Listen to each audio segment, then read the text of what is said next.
Romainville. Cahier des plaintes, doléances et remontrances des habitants composant le tiers-état de la paroisse de Romainville.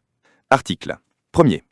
Nous demandons que les impôts qui seront consentis par les États généraux soient supportés également par la noblesse, le clergé et le tiers-état, proportionnellement à leur fortune, sans distinction d'aucune espèce de bien et sans aucune exception ni restriction en faveur de qui que ce soit, nonobstant tout affranchissement et abonnement.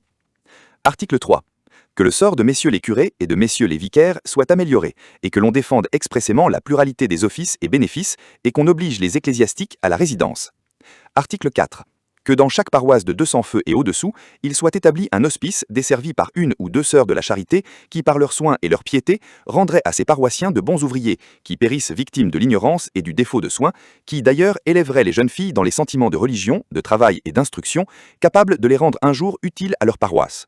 L'administration de cet hospice serait confiée aux curés, seigneurs et syndics des paroisses, et les dépenses en seraient prises sur les biens ecclésiastiques, ou ainsi qu'il sera ordonné par les États généraux. Article 5. Que la régie des aides et droits y réunis, surtout le gros manquant, la gabelle et l'impôt sur le tabac, soit supprimée. Article 6. Que la taille de propriété, d'exploitation et d'industrie, les impositions accessoires, la capitation, le 20e, tant sur les biens-fonds que d'industrie, soient supprimées et que ces suppressions soient remplacées par quelque impôt général, supporté en commun et ordonné par les États généraux. Article 7. Qu'il soit accordé une exemption d'impôt personnel en faveur des pères et mères qui ont 10 enfants vivants. Article 8. Que la milice forcée soit abolie et remplacée par une milice provinciale et volontaire à laquelle tout le monde contribuera suivant les ordres des États généraux. Article 9. Qu'il soit pourvu aux abus qui naissent de l'exportation des grains et comprennent les moyens d'empêcher la disette ou au moins la cherté des grains de première nécessité dont la France est menacée en ce moment. Article 10.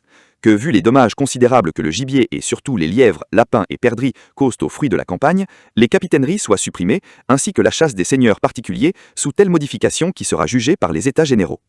Article 11. Que tous ceux qui ont droit de colombier soient tenus de tenir leurs pigeons renfermés dans les temps où leur liberté peut devenir nuisible. Article 13. Qu'il sera formé un vœu pour que l'on prenne les moyens les plus efficaces pour détruire la mendicité.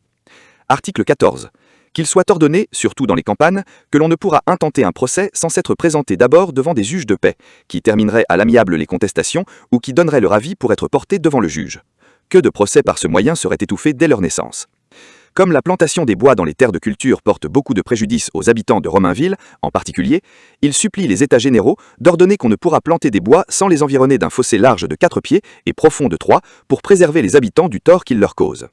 Signé d'Argent, Lecouteux, Ève, Jean-Claude Trostin, Alexis Ève, Bréveur, Jacques Voland, Louis-François Lecouteux, Pierre Aubin, Louis-Henri Lecouteux, Nicolas Jean Lecouteux, Demercy d'Arc, Trottin, syndic, Fennes.